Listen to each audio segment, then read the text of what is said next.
Republican candidate for Texas Comptroller and soon to be acting Texas Comptroller Don Huffines. Thank you so much and welcome back to Eye on Politics. Thank you, Jack. It's great to be on again. Good to see you. So you are going to be taking office on August 1st. What was your reaction to Governor Abbott's appointment, and what are your goals in the 3 months that you'll have before the election?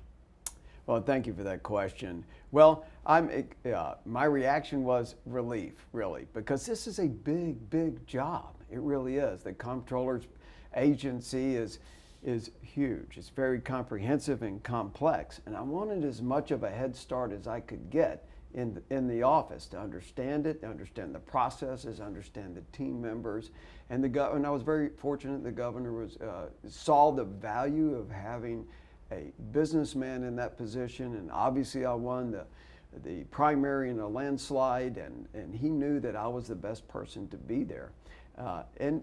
And what was the other part of your question? The other question was, what are your goals in the 3 months that you have until the election? Well, thank you.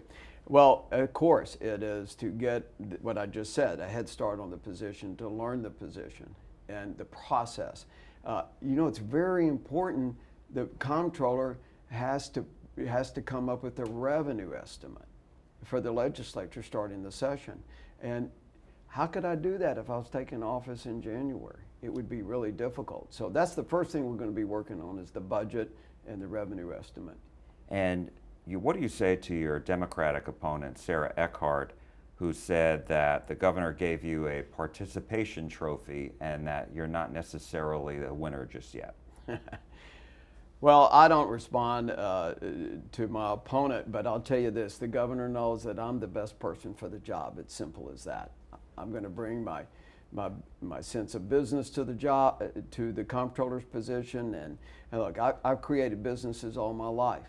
I actually created businesses when I was in high school and college, and I've signed both sides of a paycheck. I've done a lot in the business in the business world. I understand risk. I understand how to run a business, and unlike my opponent. So he knew that I was the best person for the position. He didn't want to leave that position open for good reasons. If you're elected permanently in November for a 4-year term, what do you want to do? Well, Doge Texas, root out fraud, waste, and abuse, like I've talked about on the campaign trail. And to consolidate the agency in itself, to consolidate other agencies. Look, I think this is a unique opportunity for the Republican Party across the board. To root out fraud, waste, and abuse. I think we're all aligned. When I talked to the governor, he was very much aligned with me in rooting out fraud, rooting out waste. This is a nonpartisan issue to find out where our money's actually going. How's it being spent? Is it being spent correctly?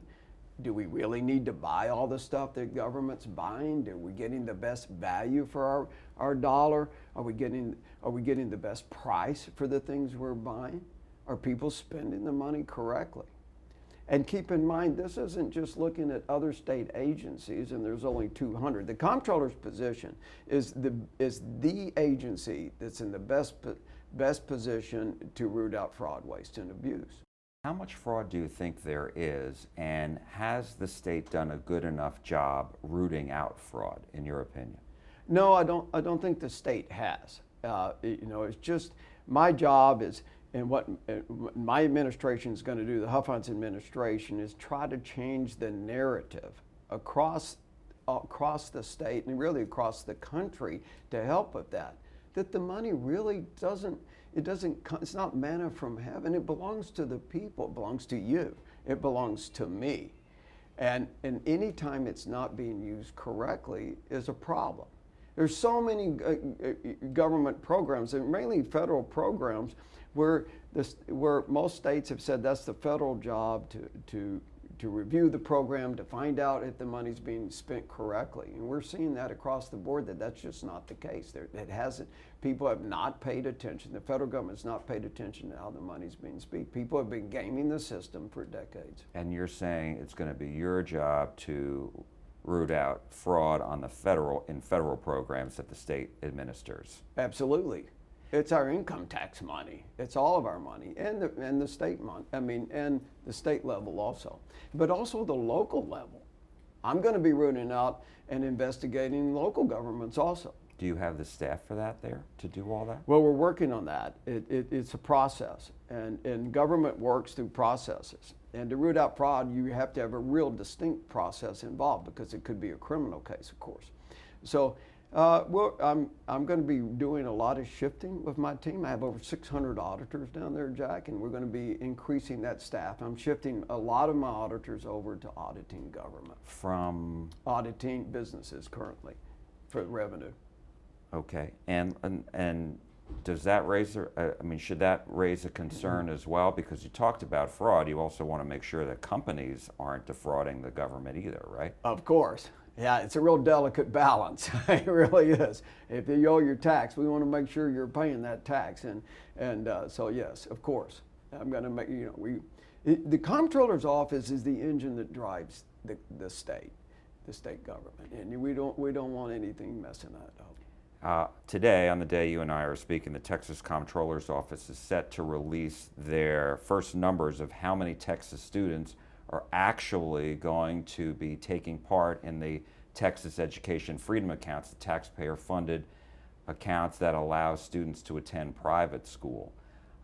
Did you get a preview of that when you were down in Austin? And how are you going to define success, and how closely you're going to be monitoring that program?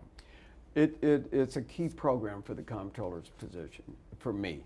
And as comptroller, I'm in charge of all the rules and regulations related to the education savings accounts, to the education freedom, and I'm a big champion of it.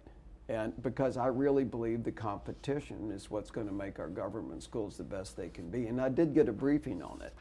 And my goal is to make the program as robust as possible. But the most important thing about it, Jack, is to make sure that everyone knows about the program.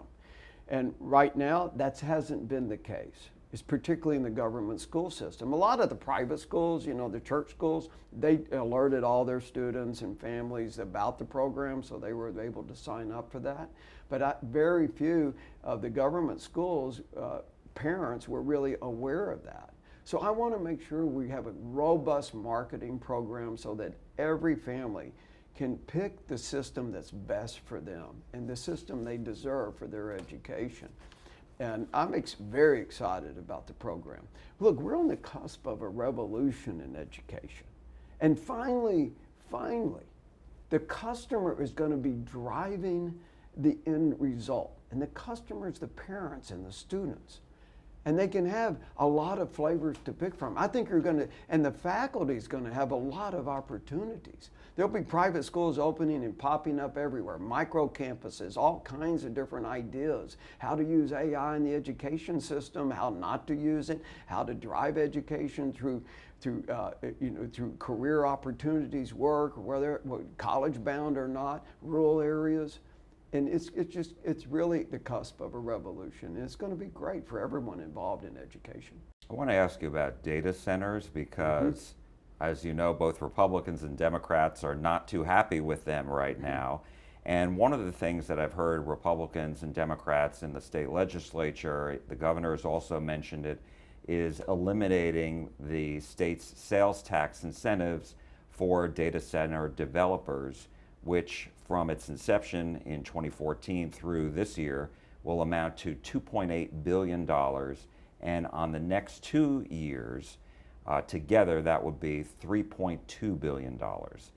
Do you think that this program, these incentives, should be eliminated? And where do you think that money should go, if so? Well, of course, I'm not in the legislature. I don't do legislation. But I can sure give my opinion. Right, and that's why I'm asking. I know.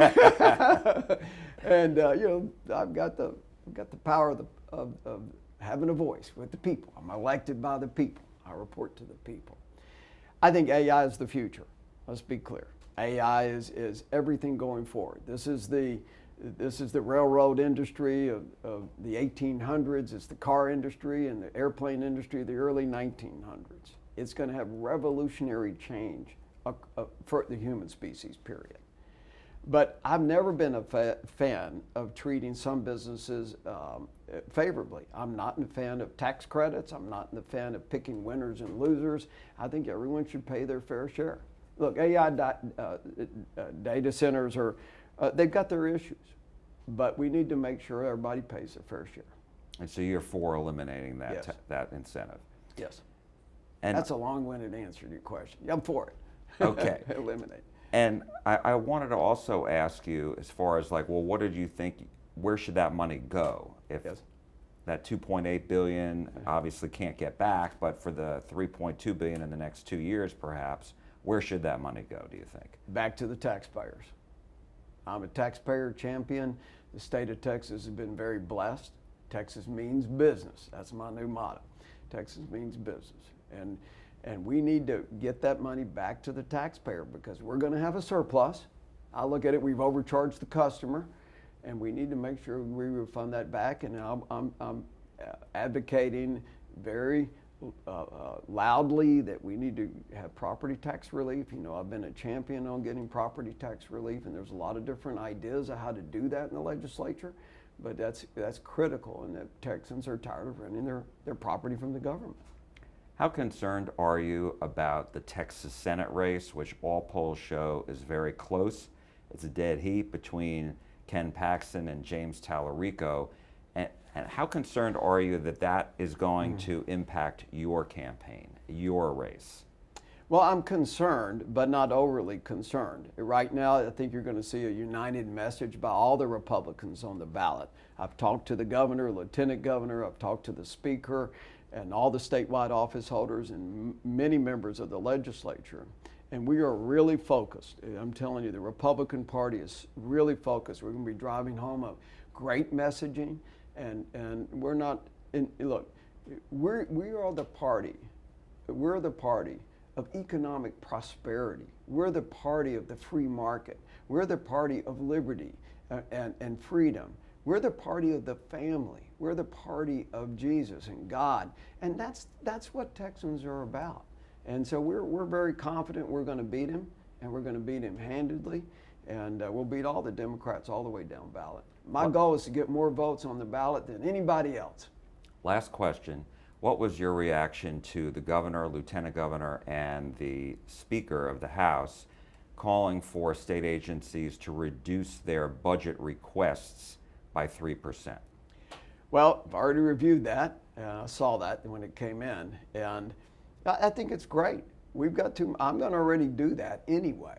I'm already. What do you mean? Reduce the agency's budget request by 3% or more. Your agency. My agency. Yeah. Excuse me. Yeah. The comptroller's agency. Yeah.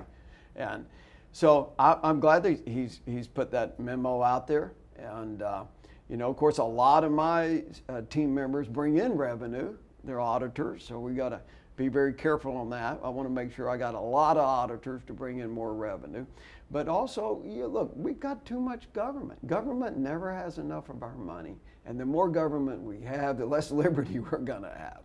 So Texas has got a lot of government, and I'm glad he said that. All right, we will leave it there. Don Huffines, Republican candidate for Texas Comptroller and soon to be acting Texas Comptroller. Thank you so much. We appreciate it. Thank you, Jack. You bet.